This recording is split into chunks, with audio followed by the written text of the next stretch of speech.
Hi, everyone. I hope that you can hear me okay. And welcome to the I Inspire book launch event that's live on Facebook and on YouTube. I'm Yvette Chivers, and I Inspire is my project that comes underneath the company, not-for-profit company, Sync Inspire. And I myself am a DJ, and I have retinitis pigmentosa and am registered fully sight impaired. Before we get into our amazing guests and people that have either contributed to the book or who have supported the book, I want to introduce you to Katie Motrum. Hi, everyone. Hi, Yvette. Hello. Brilliant stuff. And congratulations. Katie, thank you. Thank you. Yes, it is now on. It's available on Kindle worldwide, and it is also going to be available in the next few days on the paperback, but it's up there, isn't it? And it's getting ready, so we will be posting those links. Yeah, but it's ready. It's already up in Canada, isn't it? It's on Canadian Amazon. It's on Amazon in the UK and the US on Kindle already, so yeah, check it out. Exactly. So I'll be posting those links later so everyone can check those out as well. But we've got people watching us already, so thank you for joining. You can write in the comments so we can feedback. We've got, people are watching. This is awesome. Thank you for joining us. So, Katie, just quickly, we're going to go through and interview everyone in pairs through this stream, those that have contributed and supported. But, Katie, you run the Emerging Proud Press, which has allowed us to release this book. Yeah, it's been an honour. It's been an absolute honour to work with you, Yvette. And so this is our 5th publication. So Emerging Proud Press is founded on Emerging Proud, the human rights kind of grassroots campaign that reframes any kind of adversity challenge as a possible catalyst for positive transformation. And you guys, your inspiration warriors are absolutely the epitome of kind of the people that have come through massive challenges and shared their stories of hope and inspiration to inspire others to, give them hope that, nothing's impossible. Nothing is impossible if we believe it, right? So exactly. And that's the kind of I Inspire book tagline, and what we've been putting all across socials is that nothing is impossible at all. We've got hi, Declan's watching. He's one of the contributors to the book from New York. Hi, Declan. Maddie Thompson says hello. Thank you for joining us. Josh as well. Kim, I think that's Kai's mum. She's watching. Awesome stuff. I will be kind of checking the comments as we go through. So Katie, anyone can approach you, can't they, if they want to kind of publish a book through your platform? Yeah, absolutely. Yeah. So we're a not-for-profit. We met because we were both our not-for-profit projects were both seed funded through the same charity, through the Missing Kind charity. So we met very kind of synchronistically, and I was like, Yvette, you need to publish a book because your project's so in line with what we do. So yeah, we've published books on different themes of kind of distress, people going through different kinds of distress. So we've got people coming through trauma and abuse, people coming through suicidal experiences, and this is our as I said, the 5th publication. People emerging proud through eyesight loss, different experiences of kind of losing their sight in some way. And I know you have such an inspiring story and are spearheading this campaign in this book, so maybe this would be great actually just to hear a bit about your story. Maybe I don't want to give too much away because I want people to get the book and read about it. But, I was diagnosed with RP when I was 23, 24, and that's about 20 years ago, without giving away my age too much. And I obviously thought that life was over, and I went through a kind of 10-year denial phase of that, kind of really tricky period in my 20s. But from there, without going into too much detail, I've literally got a career now in music, in DJing. I'm using my ears rather than my sight, although I still do have sight left. My memory fills in a lot of the gaps. It's quite a kind of intricate brain kind of thing there that I think I can still see an element, but I can't on paper. But my brain's filling in the gaps. So a lot relies on memory, and actually it makes me tired quite a lot. But I've learned my skill. I'm a DJ. I do online events. I do real events. So I've kind of come to my own through this sight loss process. And actually, a lot of the stories in the book say the same thing. With the people that you'll meet tonight and today on the live stream, everyone's had their own very unique experiences.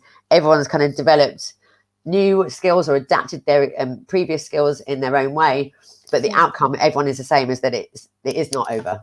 Actually, I think the amount of people I've met and the amount of positivity that I've gained and I've heard through even this book, this book process, is that actually we are doing more than sighted people are doing a lot of the time. Absolutely. Yeah, one of the taglines of the story series is we've not just survived, but we've thrived, and we believe you can too. And I think this is the common threads of actually most of these books are that the challenges have inspired people to step up and do more than they would have ever done before. And one of the things that's really inspired me actually with the stories, one of the common threads that I've noticed through your inspiration warriors are people really rely on intuition as well, and kind of an instinct like that maybe they didn't realize was there before. I know you've put one of the quotes in the book is only in the darkness can you see the stars, a Martin Luther King quote, and I love that because I think that really speaks to what everybody's shared. And what I love about people sharing their stories is it really creates this kind of heart connection, this kind of common humanity that people share when they've really hit rock bottom, and everyone can connect at that level. Exactly. Not that you want to be that at that level, but actually it's about going through that and kind of developing, isn't it? And so absolutely. But if anybody's listening that might be really struggling, whatever you're struggling with, whether it's sight loss or something else, I think anyone would be inspired by reading these stories. Exactly. Yeah. I've got a sneeze coming on. That's typical, isn't it? But we've got hellos from Erin, Anna, Christopher Gordon. He's another contributor from Canada. Blind Toe says hello, and Kim Owens says hello to everyone. Thank you for joining. Just to let you know about I Inspire as a whole, we've got the book, but it is a project that's ongoing to help inspire young people with sight loss and anyone with sight loss and any sighted person that anything is impossible. So the next steps after the book is published, obviously the book will keep on going. When we're allowed to, we'll be doing talks to youth groups for sight loss, not just in the UK, but across the world with all our amazing contributors and kind of inspirational warriors, what we're calling them. And we will be doing what should have happened this summer. Next summer, we're going to have some physical live events in London, in Cambridge and Manchester, UK, which will be live streamed with some some keynote speakers, the judo team, the British judo team, Justin Bishop. We hope to get him over this year in July, but obviously the whole lockdown thing happened. And then ongoing from that, we're looking at developing some sort of music agency and then a photography gallery for people who have got sight loss who love to take photos. So there's so many things going on. If anyone wants to get in touch, the website is www.iinspire, which is EYE-inspire.org. Facebook won't let us put that link up, but I'll put it on the YouTube information. It says it's not a community standard website, which is crazy. So I have to write it as www.dot and do it all that way. So, but if anyone wants to get in touch, we have a contact us page on there. Any youth group for sight loss across the world, we can send you free copies of the book, and the audio book we will be bringing out later on this year. And we can arrange talks at your youth group. Any parent with young children with sight loss, just contact us and we'll try and put you in the right direction for help. Any young person with sight loss that has a career they want to develop, get in touch. And one of our outputs is we also want to put young people in touch with employers or work experience opportunities that have got sight loss.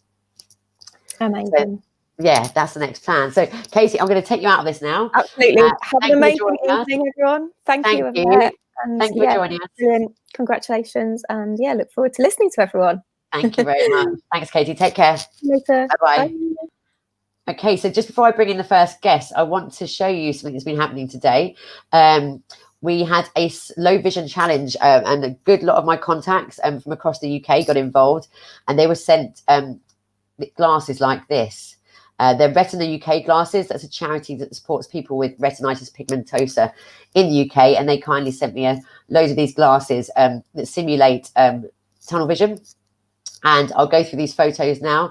We had a company, ZTech, in Cambridgeshire. They took part. I do have some brilliant videos, which I'll be combining and putting on one video kind of collage on YouTube later this week. And here's some more individual photos. I'll get my head out of the way. There's people trying to make a cup of tea. There's lots of people wearing them, and I know they had very different experiences, but it really showed them how some of us experience sight loss or restricted loss. Going through them here. There we go. And the videos are really, really good. The videos are really interesting and show you how sighted people, in just like a space of an hour, really feel restricted by having tunnel vision and reduced sight. My dad even took part. I've got a great video of him, which I'll share as part of the collage as well. So moving forward, thanks everyone for joining us. We've got lots of people watching now. So we've got Jane from the Wilberforce Trust. We work with people with sight loss, and Nigel Lim is one of our ambassadors. Great stuff. We've got Mike joining in. We've got Robin, Vic, and yeah, brilliant stuff. That's all good. So I'm going to bring in the first guest, two of which are our supporters. Here we go. Have we got there? Yes, perfect. And we've got Barry. Hey, hello. How are you today? I'm good. And we've got Dan. Hi. How are you doing, both of you? Doing great. It's an honor to be here amongst so many VIPs on World Sight Loss Day 2020. So couldn't have asked for a better platform, and just really excited to be here. Thank you for having me. Good stuff. And Barry, you're from the US? Yes, I am from the US, based out of Baltimore, Maryland. For those of you who are not familiar with the Baltimore area, we're in the northeast of the US, about 1 hour north of Washington, D.C., and just a few hours south of New York City. So I guess nestled in between Washington and Philadelphia. Right, that's a good way. That's a good way of explaining it. Yeah, hopefully everyone understands that. So, Cool. So yeah. And then, because we want to show that this book is global, and then we've got people involved from all over the place. Dan, you're from the UK. Yeah, hi. So I'm from Cardiff in the UK. And happy Sight Loss Awareness Day, everybody.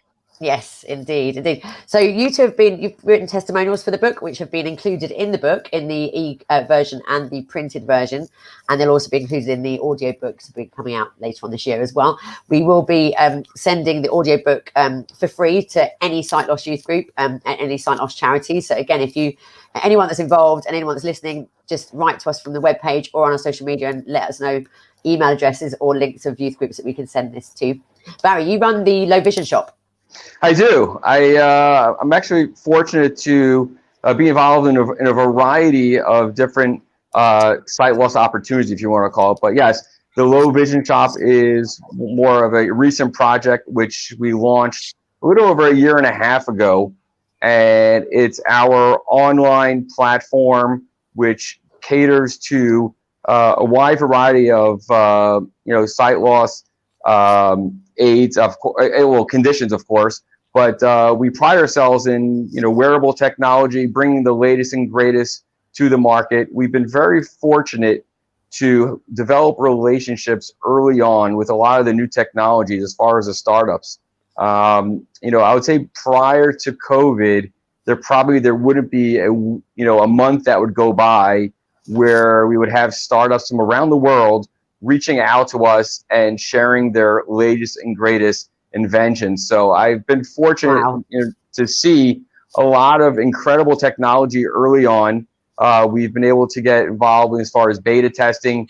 And, I have to say that, our mission is to always, go above and beyond and to be able to provide, assistive technology and to be able to help out individuals with sight loss. So it's really, it's exciting. I mean, one of my colleagues, Diane, I will say Diane has just light perception. And she always tells me, she goes, Barry, it's a good time to be blind. And I always say, Diane, stop saying that.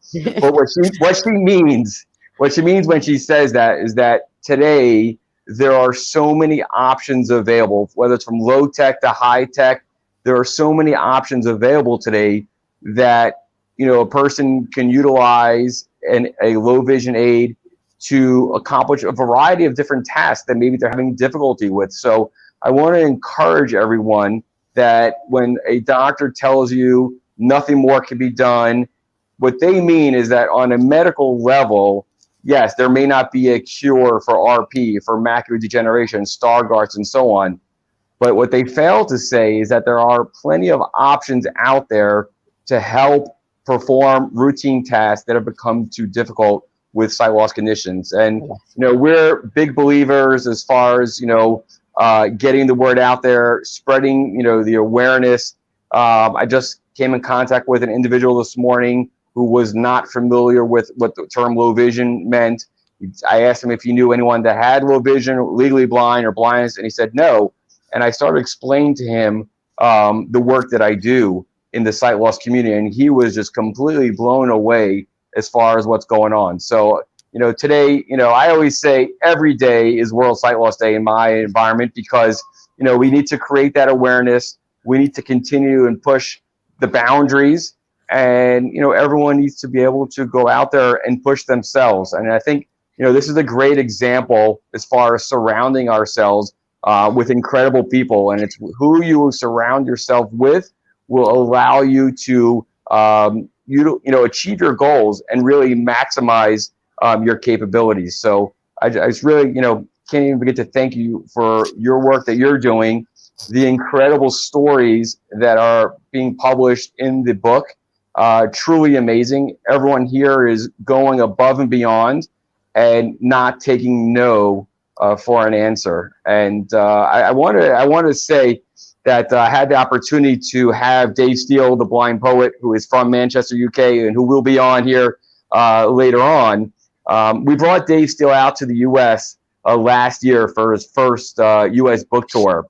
And while we were traveling from Baltimore up to Providence, Rhode Island, which is just below Boston, Massachusetts. And on the plane ride, when the flight attendant came by and asked us if we would like anything to drink, they gave us a napkin. And on the napkin, it said, "In a world full of no, we're full of yes."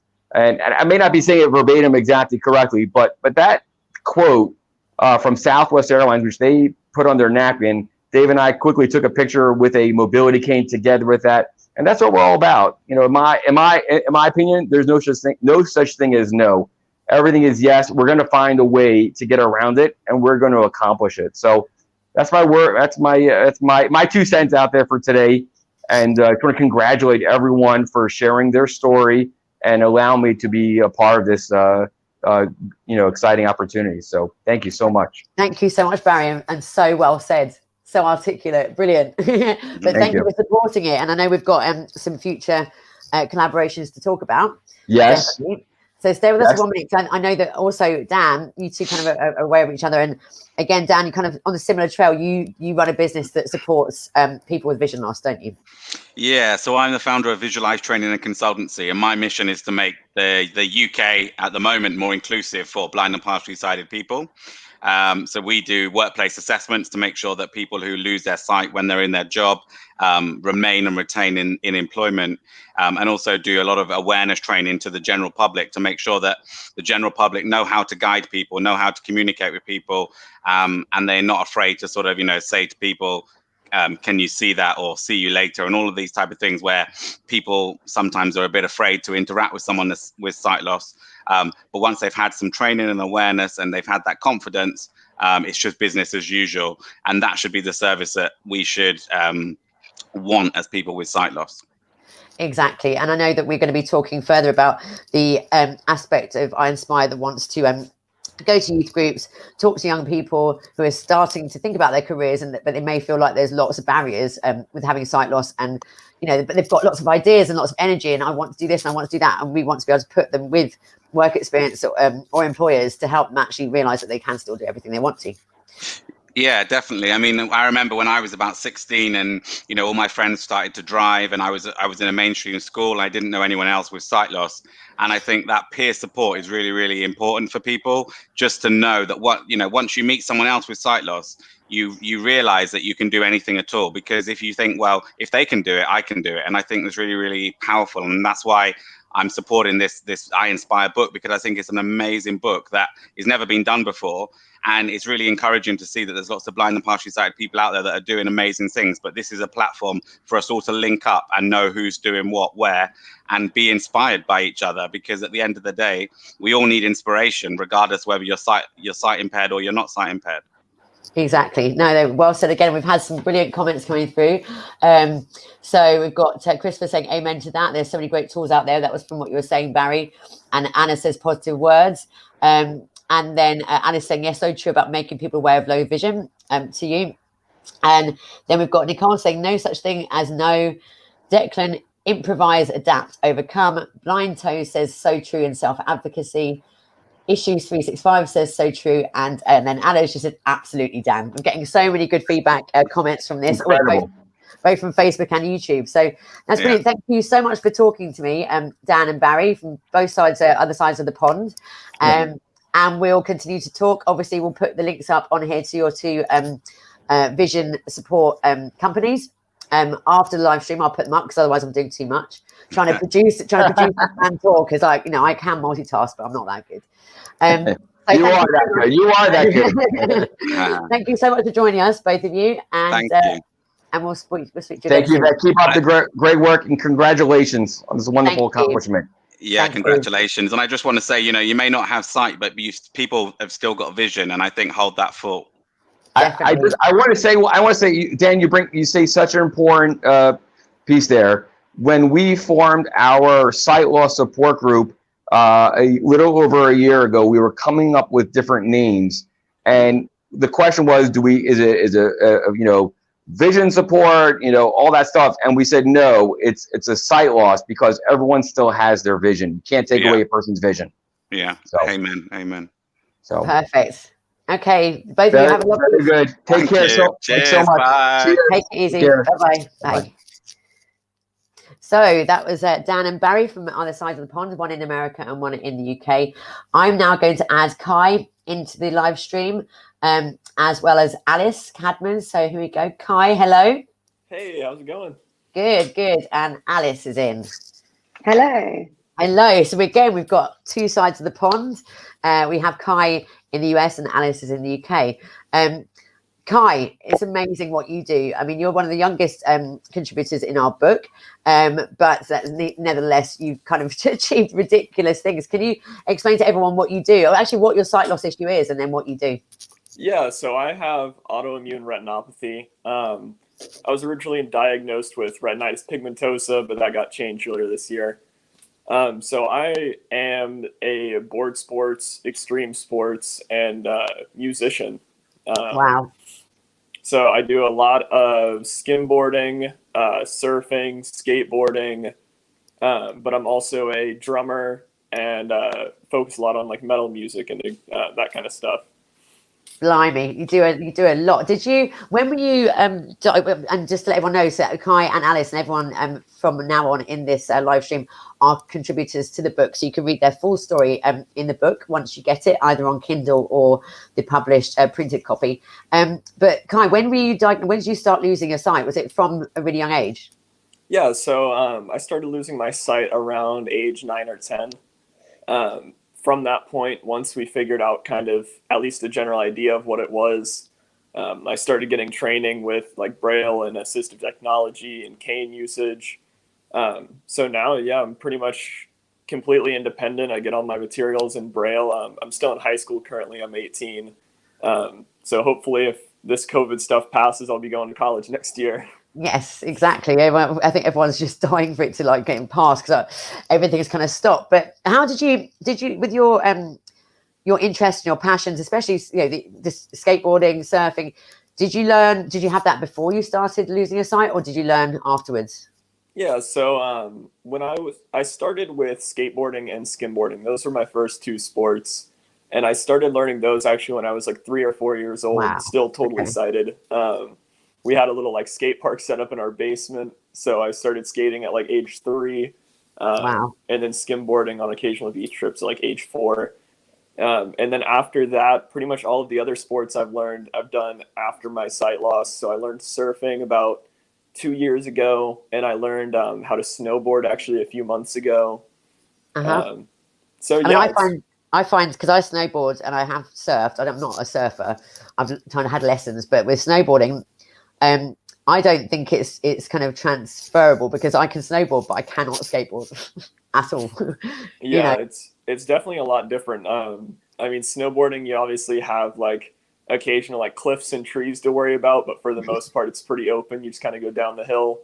And then skateboarding, like every little pebble that you don't see can trip you up. Yeah, exactly. And also you're attached to the board when you're snowboarding, aren't you? So you can't particularly lose it. So how have you found, like, because I know we've got Justin Bishop in the book as well. He's actually had a knee operation yesterday. So he was going to join the live stream, but he's recovering. So Justin, if you're watching, I hope you're in good recovery.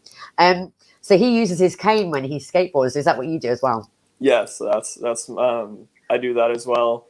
I use my cane, and then I wear a jersey that says blind and has like reflective tape and is orange and everything, just to kind of make sure everything's safe, because obviously it's really is quite a dangerous task. So I want to make sure I'm doing it as safe as possible. It's dangerous for anyone, let alone if you can't see very well and or have really low vision or no vision at all. I mean, what would you say? I mean, and you and your family run Navigating Blindness, don't you? Yes, we do. So what is that? Like, what platform is that? Yeah, so Navigating Blindness is mostly my mom's platform, and I've done some guest writing on it a little bit as well.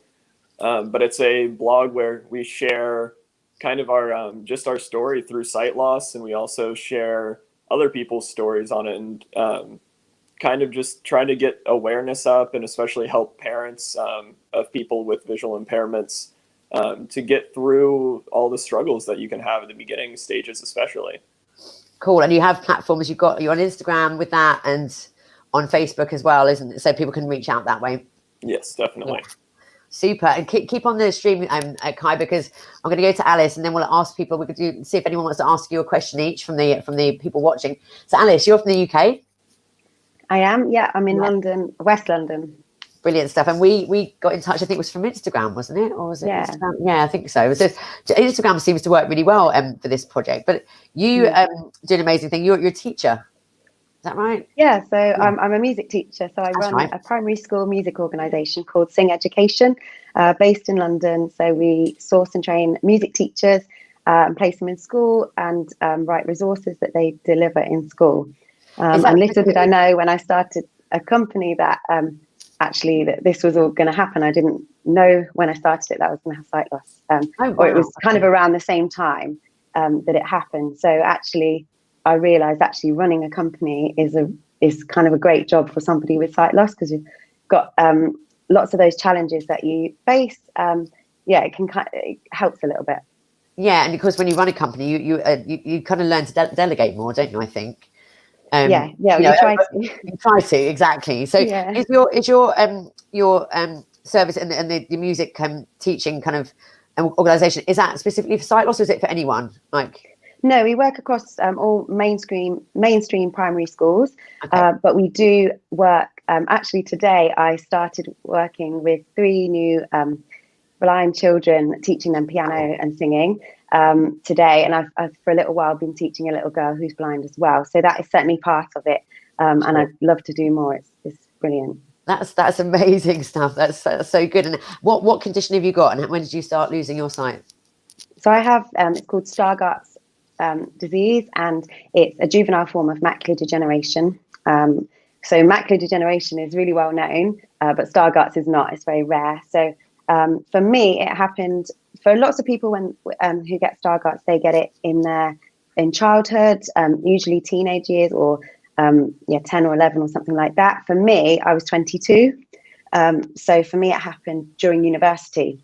So I kind of had normal vision through school, and right through. I actually learnt to drive. I could read normal books and all of those sorts of things. And then it's been later, and it happened during university, which actually I found university was an amazing place to be, to kind of deal with the start of that journey, because I felt like there was really a good support network there.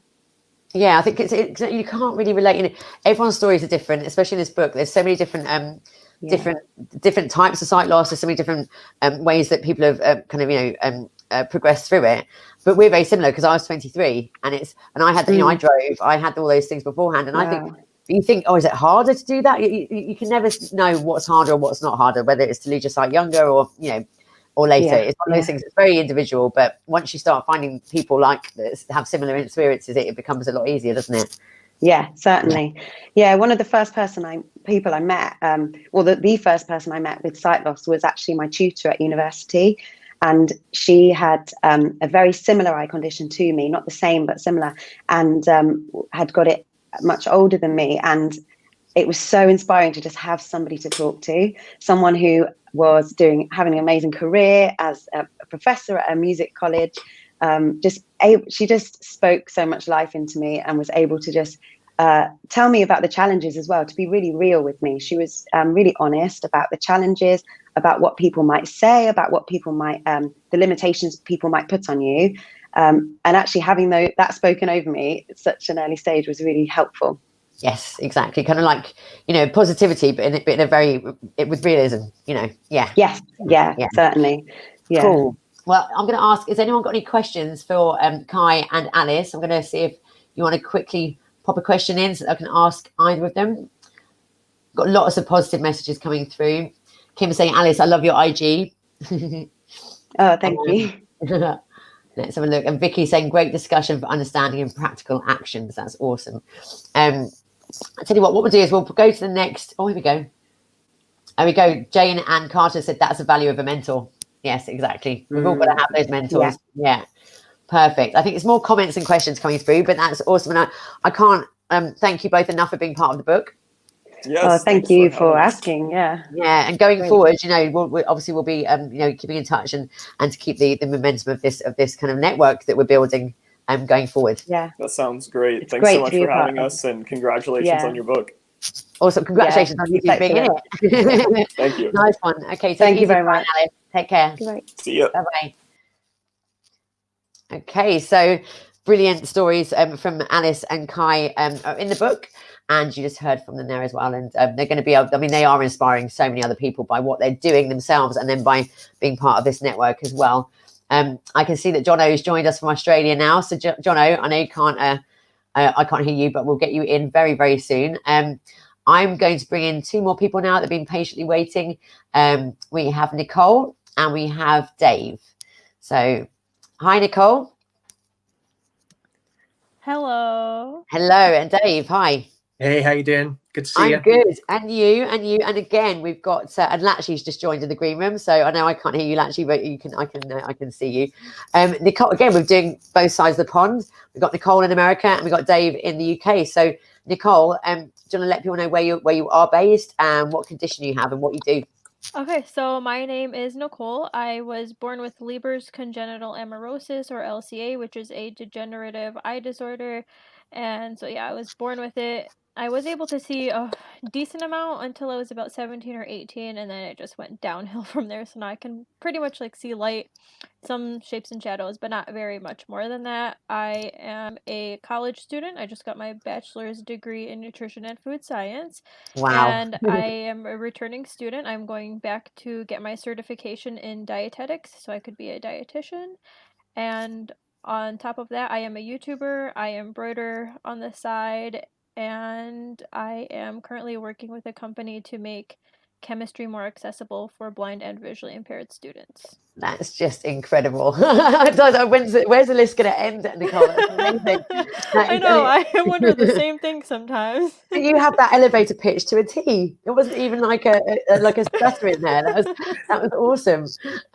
And Dave, and you where are you based in America again? Sorry. So I am from Detroit, Michigan. So I'm on it's considered Midwest, but I feel like it's more east. So. Cool. And Dave, we've known each other a while online. Not met in person yet, but that will happen. And just let people know who you are and what you do. Yeah, so my name's Dave Steele. I've become to be kind of known as the blind poet online. I don't want to spoil too much of the story because it's all in the book, and I want to kind of save that. But I was diagnosed with RP, retinitis pigmentosa, officially 6 years ago, just over 6 years ago. And went through that kind of first year that a lot of us kind of go through with a new diagnosis of, struggling to come to terms with it, battling with anxiety, depression, all those sort of things. And my kind of way of dealing with it was to use poetry, because previously to my sight loss, I'd worked as a singer for years. So music and poetry were the same thing to me. And what happened was I actually got invited to a support group in Newcastle in the UK. And it was probably at my lowest at the time. And when they heard I was a singer, they said, would I be the entertainment for the day for the support group? And I was like, absolutely. So the night before going to this event and being around other blind people for the first time, I was feeling really nervous about it and just thought, what I could do to make things a bit more fun. So I had this idea to take a song that everyone knew, but change the words so everyone would kind of relate to it. So I chose Stand By Me by Benny King. And I rewrote the song in about 20 minutes in bed. I said to my fiance at the time, who's now my wife, Amy, I said, I've had this amazing idea. It's going to change everything for us. And that was the start of it. I started writing poetry every single day. I've now written over 800 poems. Wow. People in the blind community and the low vision community use my poetry as a way to feel like they're not alone. And it helps them explain to their friends and their family and their loved ones how they feel when they can't find the words themselves, because I write about everything that we go through.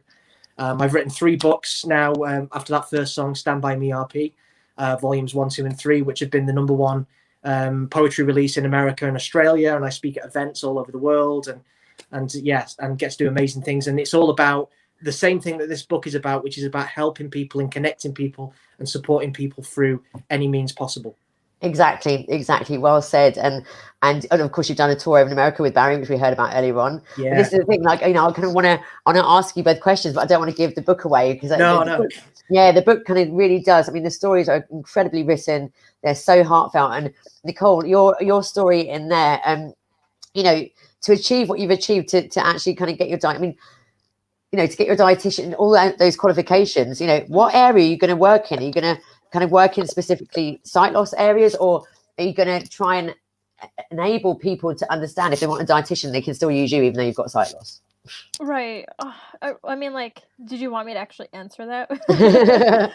I mean, like, I honestly don't know where in dietetics I want to work right now. I'm still doing clinical rotation, so I'll figure it out by the end of hopefully spring of 2022.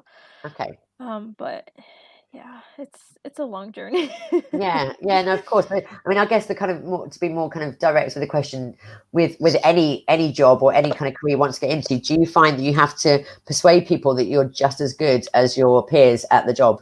Yes, most definitely. And I feel like because of my blindness, which in a way is an advantage, I feel like I work so much harder just to prove that I can do it. And I feel like by having to do that, I am able to advocate for myself and put myself out there and show my abilities. Whereas someone who might be sighted doesn't really have to do that. So they don't really stand out as much. So yes, my blindness does stand out, but I try to make sure that my voice and my abilities and my knowledge stand out more than my blindness. That's good. Yeah. Well, that awesome, brilliant way to be. And so, like, what do you want to do in time? I mean, part of this book, you're helping inspire other people, but your idea of where you want to you want to work with young people with sight loss, is that right? Well, I want to definitely focus on more youth than anyone, because in my youth I struggled more than any other time in my life. And if I could reach out to people and show them, like, look, you're not the only blind person out here, and even though there is going to be a lot of people who will discourage you from following your dreams, don't let them do that, because I was discouraged for such a long time. And the way that I actually got into science is because I stopped listening to everyone else, and I want other people to be able to follow their dreams and passions and not limit themselves to what the outside world tells them they can or can't do. How did you find that though? Like, as a teenager, you've got your kind of, everyone knows it's a terrible, well, it can be fun, but then with the hormones, it's pretty, it's pretty difficult, isn't it? Difficult, kind of really path to like kind of, tread anyway. But with that kind of, with that, not negativity, but with those doubts being put in your mind all the time, how did you, as a teenager, ignore that? I didn't ignore it until I was probably 21 years old. Okay. Yeah, and so I want other people to hopefully see that by seeing other blind and visually impaired people doing things outside of what's, I don't want to say normal, because what really is normal, but what is expected of blind people. Yeah. Maybe that'll encourage them and inspire and motivate them to also follow their dreams and passions. Well Exactly. said. Well Yeah, said. exactly. And we'll be sharing your links on the playback video afterwards, Nicole. But where can people find you and follow you on YouTube? What your channel? So my YouTube channel is just Nicole Kada, NICOLE space KADA, or you can find me on Twitter at blind_boss. Blind_boss. I like that. That's really cool. I mean, I found a lot of you it sounds silly by just typing in blind and then going for a search, you know. That's the way. Yeah, exactly. So, Dave, do you want to give us a little poem? Yeah, why not? I won't share the one that's in the book, but I hope you guys can kind of relate to this one. It's from my first book, and it's called The Stranger. Today, a stranger asked me, what has blindness done to me? Has it limited the plans I've made or the things I hope would be? Has it forced me now to settle on a life that's second best? Has it made me give up lots of things since I failed the blindness test? Do I still have aspirations, special places, dream to go? Is there any point in beauty if the eyes don't work to show? But my answer came so quickly, not a thought considered twice. I am happy for this blindness, for the way it's changed my life. It's taught me what's important and shown me who my real friends are. And I wouldn't change the things I've learned just to get back in my car. I have met amazing people since this RP took my sight. We share in common struggles, joined together through this plight. Though my retinas are dying, my mind's vision has increased. For each day I'm making memories, for long after sight has ceased. So never offer pity for the broken sense I've lost, for I feel I have gained more than the price that blindness cost. Oh my goodness! Wow! Well done. Yeah, that was amazing. That was amazing. I've got, here we go. There's about 800 more, so get reading. Yeah, there's Denise saying a beautiful poem. We've got someone that knows you, Nicole. Actually, Theory of a Blind Man. Live stream strikes back. Do you know that was nice. Nicole? Yeah, I tuned in the right moment. So all good. And then here we go. Christopher Gordon saying amazing poem. Thanks for sharing. Aaron saying amazing. Yeah, well done. That was beautiful. Thank you, was really Dave. Beautiful.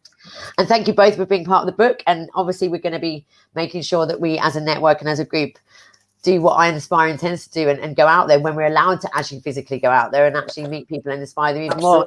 Can I just say as well? I mean, like, you know, we've all been trying to come to terms with COVID. Like, literally a week before we went into lockdown, I was due to fly out to DC to host the Helen Keller Awards for AFB. And it was going to be such a huge honor, the first British person to kind of host these big Helen Keller Awards. And, you know, it kind of puts plans, and we're all on Zoom now, but we make the best of what we've got and we connect in other ways. And that's what's important. And we're all doing it. And congratulations on the book. It's an amazing feeling. I know it well. It's going to do amazing. And a big congratulations to everyone else out there that's part of this.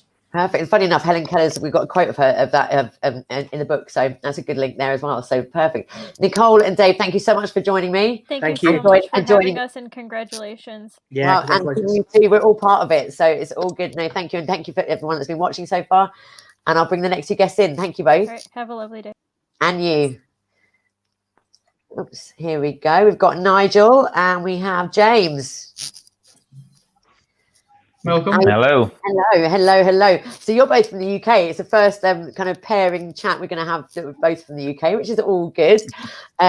So I'll go for you each one at a turn. Nigel, we met quite recently in kind of my kind of progression with the book, but you know, it's kind of definitely not it's last but definitely not least sort of thing with the contacts I've made. You're known as Blind Bloke Racing, aren't you, on social media? I am, yes. Yeah. And why is that? Tell everyone what you do. Well, it's Blind Bloke Racing in inverted commas, because I'm not totally blind. What I do is I try and do various challenges on 2 and 4 wheels. And I've done several things, and the latest one was to ride a dragster motorbike down a drag strip. Amazing. So I did that about 3 weeks ago. Perfect. And I mean, you're saying you're not fully blind, but I mean, this project, I mean, you know, even partially losing your sight is hard enough. And you're actually one of the unique stories in the book. Everyone's unique, yeah, but a very unique story in the book that you lost it through an accident. Yeah, I was just going to say, I dare say I'm probably the only one on here that hasn't lost my sight through disease. I lost my sight through a major head injury. I had major brain damage. Riding the motorbike, racing a motorbike. So there's two reasons why I shouldn't ride a motorbike or drive a car now. One, because I can't see properly, and secondly, I should never really get on a bike again after what it's done. But because it only happened nearly 5 years ago. So I was 50 at the time. So I'd had an ordinary life. I'd had my own business for 27 years. I was living life, everything. And then in a split second, on the 27th of December, 2015, hell let loose. So I went to sleep, sighted, in my view. And then when I woke out of my coma, I woke up like this. Well, worse than this, because at that particular time, my head was still swollen, and it made me nearly totally blind when I woke up, if you know what I mean. And as the swelling came down, then that's kind of brought back a bit of sight. So I think it's important that we've included you, and it's been amazing to meet you, but to include your story in the book because of that, because it's not just through mutations in genes or diseases that people can lose their sight. Is from accidents, and that happens too often than we like to think. We'll go back to what you're doing now in a minute, Nigel. But James, we met at the very beginning of my I Inspire journey, didn't we?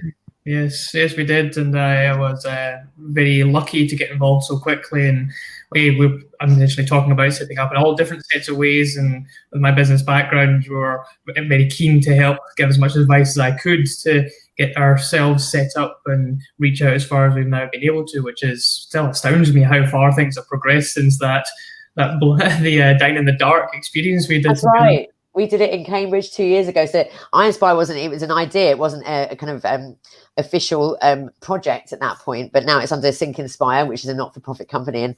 And we actually met because my sister read an article about you in a Sunday supplement of one of the national newspapers about the glasses that you were wearing to go traveling. Yes. And I did my stalking and finally found, and then eventually found you on social media. I mean, it was only mildly terrifying when he goes, "I've seen you in the newspaper. Are you really this person?" Oh gosh. No, it was incredible. And yeah, my glasses, which I've just got up here, I'll bring them down if you're wanting to showcase them at some point. With my genetic with retinitis pigmentosa, I was diagnosed quite early on in my life. And I'd been forever searching for some form of assisted technology that would allow me to continue with the lifestyle I wanted to live, which very much resolved around traveling and being independent. And it was the initial prototypes of the glasses up here that were witnessed in the paper because they were moving forward in the technology. And now here I am back again traveling.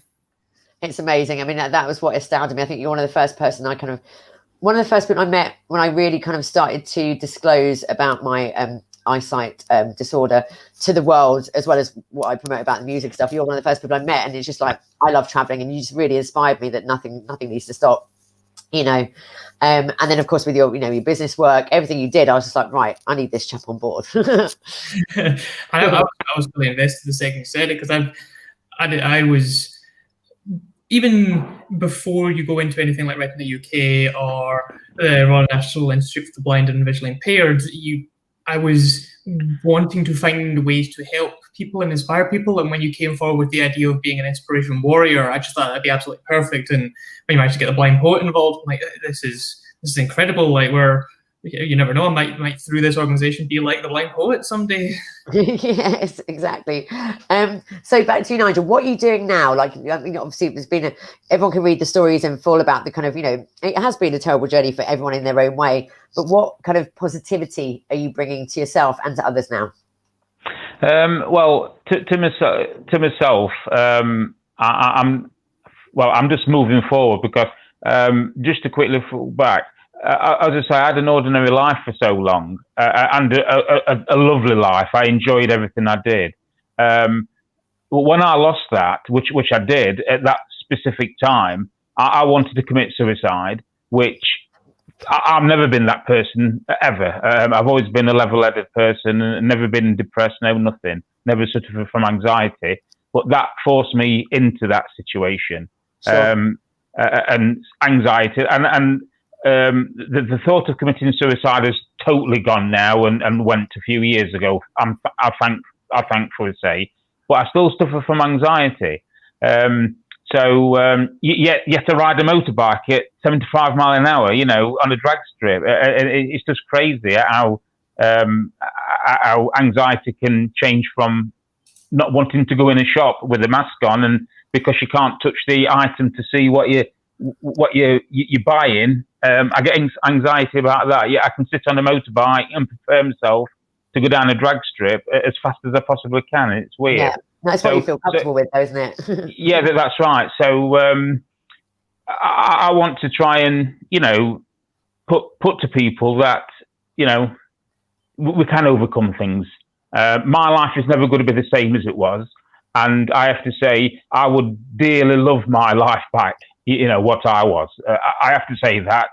My situation has not brought me anything more positive than the life I had. You know what I mean? Yeah, you're being honest about it. Yeah. Yeah, I have to say that. I am doing things now. Yes, I am riding drag strip bike, but I, as a person, before my accident, would have pursued that. You know what I mean? Yeah. So I'm just grateful for pursuing these things despite my disability. You know, I don't want to advocate to people life's better for me, because seriously, it isn't. Yeah. Now I'm quite happy with my life, as happy as I can be. I'm very happy. You know what I mean? So I think I'm not religious, but I thank the Lord for that. You know. So this is my take of it, and I totally. And this is why I want to be part of this, is because I want to listen to people like James and the Blind Poet and everyone else, because we all have a different view of it. You know what I mean? And dare I say this, I'm a newbie to this disabled law. You know, so it's totally new to me, and you know, and I'm finding things out what I didn't think would happen when I was ordinary. Not normal, because I've never been normal. But when I was ordinary, I thought disabled people got a lot of help. You know what I mean? Because in my life, I've volunteered. You know, I've been very passionate in that sense before my accident. But I've quickly found that disabled people have to fight for everything, and really have to fight for everything. So I want to be an advocate for that. I really do. And Jane Carter's been on. She commented earlier on. That they took me as an ambassador. I mean, I'm from Lincolnshire, but they're from Yorkshire, but they wanted me as an ambassador, which fills me with pride, you know. She's just said, she's posted another message saying, Nigel is a star and determined to show that losing your sight doesn't mean you have to lose all your passions and fun in life. So thank you, Jane. Yeah, thank you. Yeah. Yes.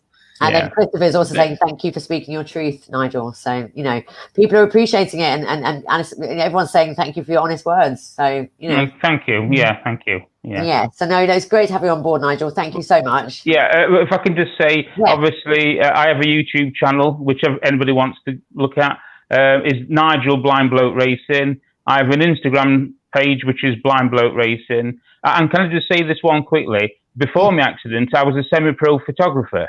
So I've returned to photography, and I've had exhibitions and things, you know what I mean? Like, I can't remember the lady's name, but she said that she had a framework, she had memories in her mind to fill in gaps. And I have to say, I've had some negativity since what's happened to me. People say, no, you can see better than you can because you know things.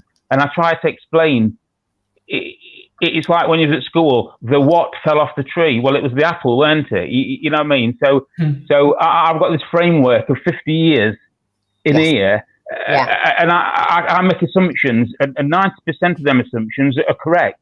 But there is times I make totally wrong assumptions, and I pay the price, you know what I mean? Exactly. So, anyway, so you need to speak to James, sorry.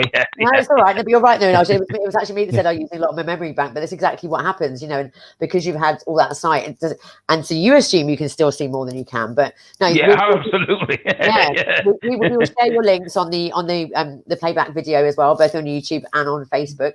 But stay there for a second, Nigel. Just going back over to James very briefly before we get our last two guests in. James, what are you doing now? What are you up to? What's keeping you positive?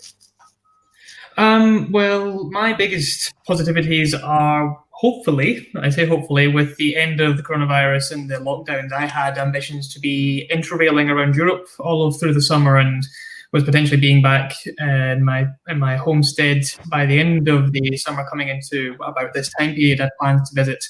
One of my big ambitions is to visit 100 countries before I'm 30. So I've got a few to go, but I'm and with Europe being, let's say, liberal with the amount of countries we have, I figured that would be a really good way to add in as many as possible. But unfortunately, that's been put in the back burner. The main things that I've been working on at the moment are my writing career, because I'm a writer, and my visual impairment, I think, has actually, ironically, helped me become a better writer, because the details that I am able to witness and the details I'm able to bring in through my vision perhaps aren't as great as others, obviously, but that means that I'm greater at giving detail in other fashions. So I'm able to build an environment through tactile senses, so the sounds, the smells, the touches, and people say that they get a very vibrant feeling of a room, maybe not so much in the description. Perhaps I didn't mention that the carpet was tan with an extra stain here or there, but the fact they can relate to that walking in bare feet and feeling that sponginess sink between their toes, or as they brushed against the cool countertop, the hand gliding against it, leaving that almost dewy sense in its chilled surface. People say it's very, very detailed, and you can get a very vibrant image. So that's really been my main work at the moment. I did do quite a bit of, before all this started, I was doing writing mentorship with the University of Manchester, quite a few students in the writing classes that were coming to myself to gain some insights and ask for professional insight and such. And the last thing that I've been doing is I've been introducing a filament for a bagpipe, and it sounds very strange coming from a Scottish person, but my grandfather came up with the invention, and he pioneered the experiments for it, and we found that because of the way the filtration device works, it reduces the amount of moisture that goes into the bagpipe, and thus the amount of moisture that goes into the air.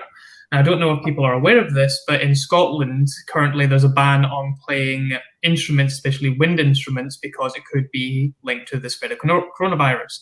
So we're aiming and hoping, with a couple of research, thanks to some people at various universities around the UK, we're doing some studies to hopefully prove that our invention will mitigate this risk and thus reintroduce the national noise to Scotland. I bet everyone's going to be really happy about that. Obviously Scottish people, but it's like bagpipes. I think it's I'm going to put myself in trouble here. It's definitely an acquired hearing taste. You said it, not me. As a very famous comedian once said, the bagpipe is the missing link between noise and sound.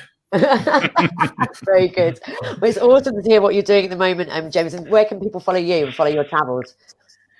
My travels are mainly through my Patreon, which is linked with a lot of my public works and my print works, including my novels Path of the Necromancer and my online works Fate of Terra. Just search for JC the Continuer. I will send you the link, so that will be included in the YouTube links and such. I also have a Facebook page, James Laird Works and JC the Continuer, where I do where I can be contacted for works and for private discussions about anything that could be related to visual impairment or sight loss. And even those that aren't necessarily in sight loss, as you were saying there, Nigel, you were commenting on the anxiety and the nervousness as a public speaker and with a family, and myself with a degree in philosophy and psychology. I'm more than willing to listen and aid in any way I can. Thank you. Yeah, cheers. Yeah. Thank you so much. Sorry. Can I just say one thing quickly? You remember the Run DMC and Aerosmith song where they go against each other? Well, I want to go against James because I use a theremin. Have you heard of a theremin? Yeah, the electromagnetic instrument. Yes. They make just as much noise as a bagpipe. You can have a bagpipe off. Yeah, that could be interesting. So we've had a few comments coming through. So Erin saying, what a brilliant idea. We've got Nicole saying yes to travelling. We've got Hydra, I can't. Sorry if I'm pronouncing it wrong. Hydra saying, "Keep going, Nigel. Well done for what you're doing and being honest." Cheers. Thank you. We've got Alice saying, "Can't wait to read your story, James. After those lovely descriptions, the way you write." And Christopher saying, "Scotland the brave on bagpipes give me chills, good chills." So thank you both for joining us. Thank you for sharing. Yeah, thank you for inviting us. We're going to go forward and do lots more. Good luck with the book. Yeah. Thank you. Yeah. I'll see you both soon. I've got the last two guests to bring Thank in you, now. everyone. Cheers. Take Thanks. care. Bye. And we have Jono and Lachi. Hey. You good? Hi. Oh, Can you hear me? I can hear you both. I can hear you both, and everyone else can as well. And this is right, Jono. Thank you so much for getting up super early. Jono's in Australia. Oh wow. Yeah. That's all right. Thank you for letting me represent the Southern Hemisphere. Yes. Yeah. So I just want to give you a massive round of applause for just getting up this early. What time is it with you? 5 a.m. Wow. And you've been hanging on for half an hour already. So again, I love the fact we've got this spread of amazing people from literally from across the globe. We have Lachi in New York, and we've got Jono. Where are you? Which city are you in?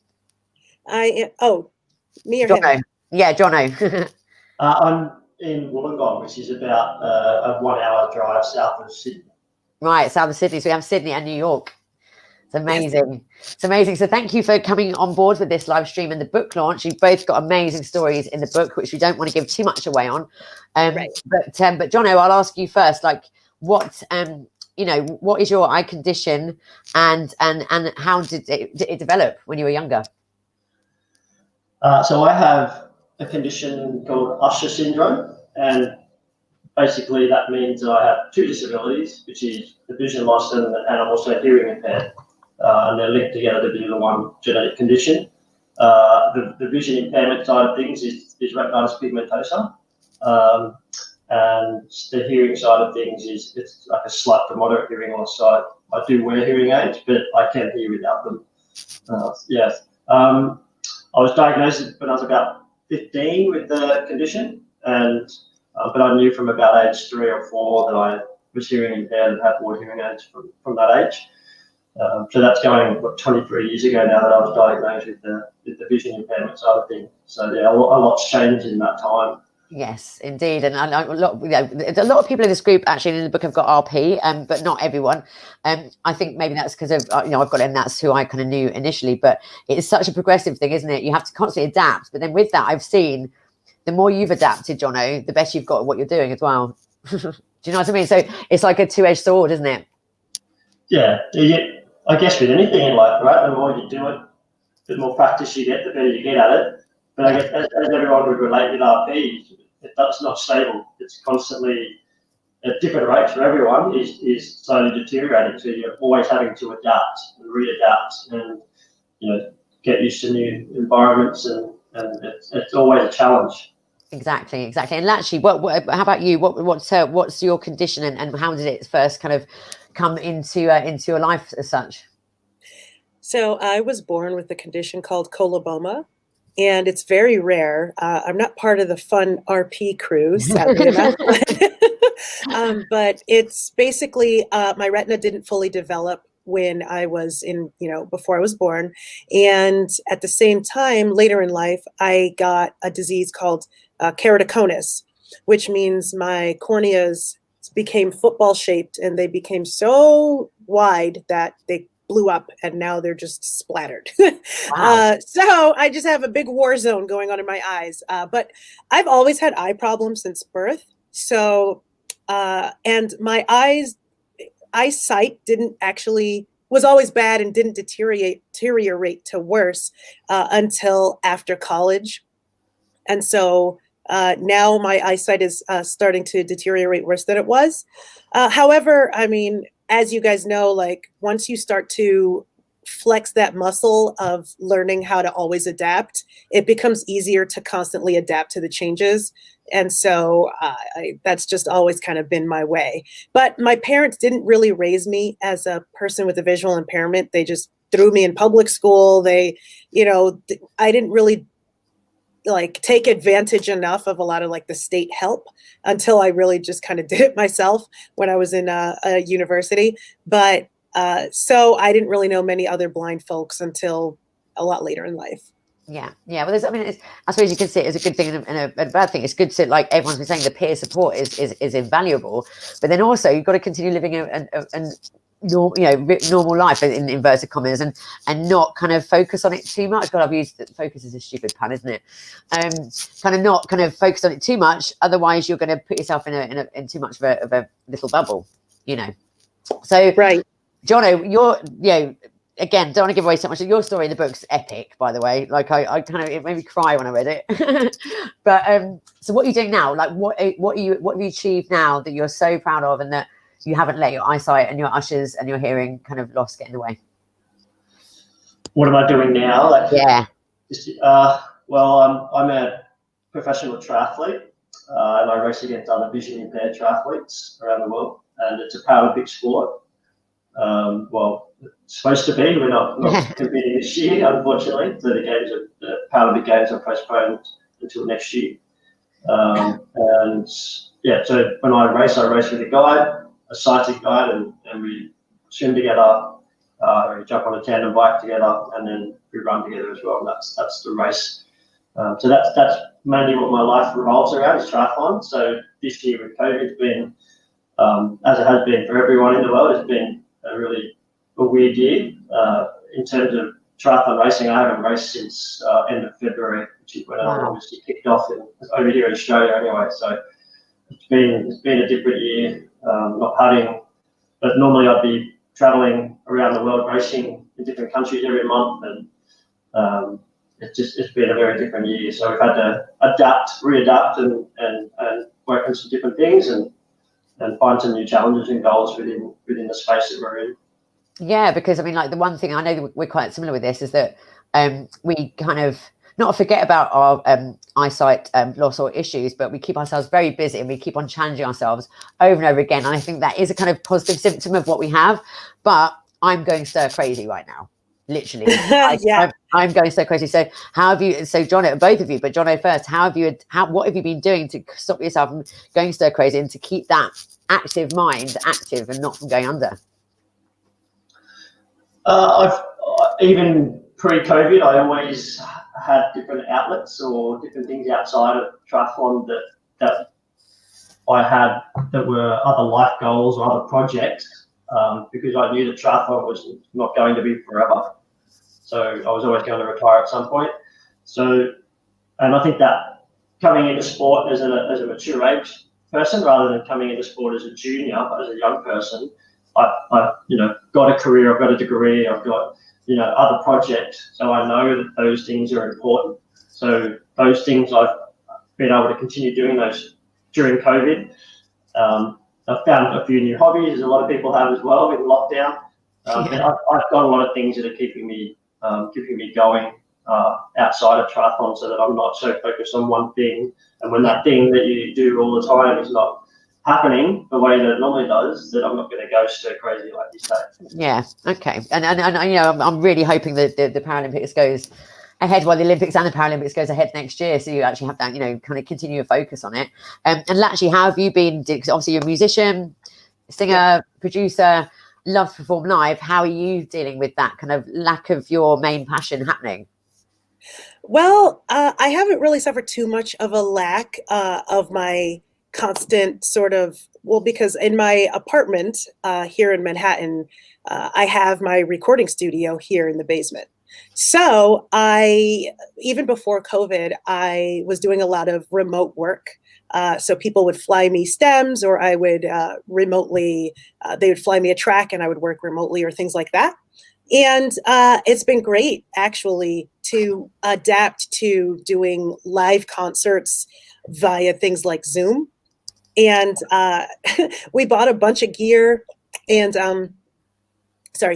we bought a bunch of gear, and we've been really working on having some really high-tech interactive shows so that we can, okay, I gotta confess, it sucks that touring is over. Nobody can, say any different. Because it not only affects me as a songwriter and me as a performer, but it affects all my friends, all my DJ friends. They're not touring, and so they're not able to give me work as well. So it does hurt the pocketbook, especially in the entertainment industry. But we still have time to think, create, I myself am also a writer, so I've been writing and working on my books, and then I'm also a speaker. So I've been doing a lot more consultation with companies and corporations regarding disability and diversity and things like that. And especially during this current time where people are speaking out a lot more about women's rights and women's rights and Black rights and gay rights. I'm trying to make sure that we also make sure we talk about disability rights, rights for deaf folks, rights for blind folks, and things like that. So I've been keeping busy trying to make sure people hear what's going on, and hopefully by the time COVID ends and we're all running around back in the streets again, people will have heard that message. Exactly. That's awesome. And I suppose we've got kind of like a distinct focused audience that no one, because no one can be really going out, so everyone's kind of more on their computers and stuff. Yeah, and that's so cool. And I want to thank you both for being in the book. It's literally amazing to have your stories in there. We've had Declan, who's one of the contributors from New York, Jono, saying love hearing from a fellow blind athlete. So there you go, that's all good. And then Nicole was saying keeping busy to not go crazy. and Nicole was shouting out for a bit of a song. Actually, what we'll do is Nicole will, and everyone will. There's an amazing song that Latchy put on her Facebook a couple of weeks ago called Dragon.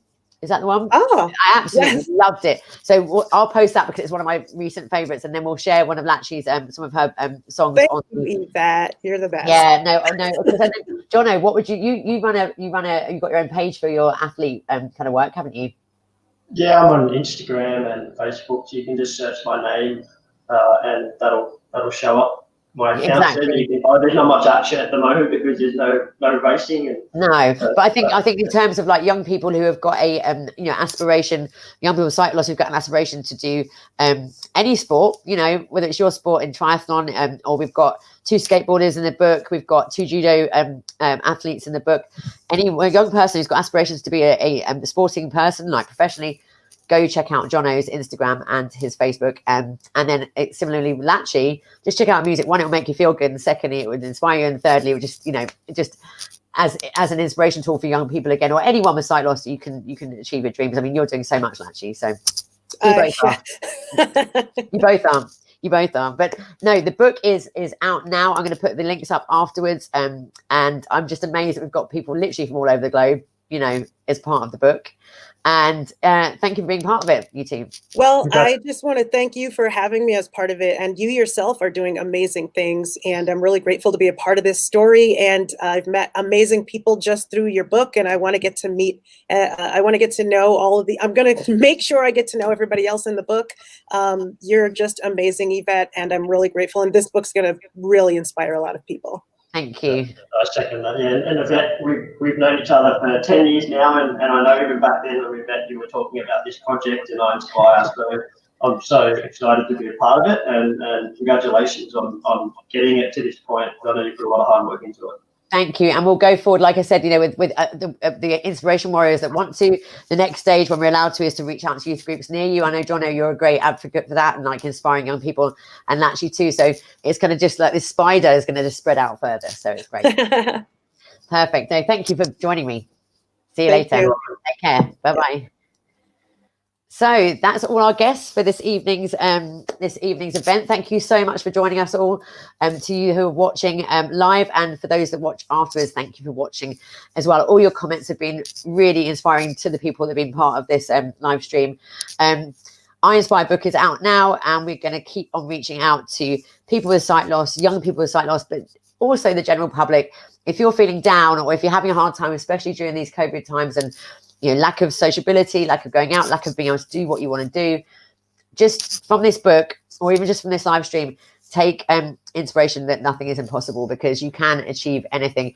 It's just about having the mindset. And actually, I think you can achieve more once you've been down. You can actually rise higher. So thank you for joining, everyone. Thank you for joining me. Please check out the website, www.iinspire.org, which is EYEinspire.org. A lot of information on there. And if you want any more information, or want to link your youth group, yourself, want to link to any of the people in the book or who have been part of this live stream, write to me or the team on that website. There's a contact page. Find us on social media. It's across the board, Twitter, Instagram, and Facebook. I Inspire 2020. And you're just, feel free to write any messages and we will always get back to you. So thank you and take care. Bye.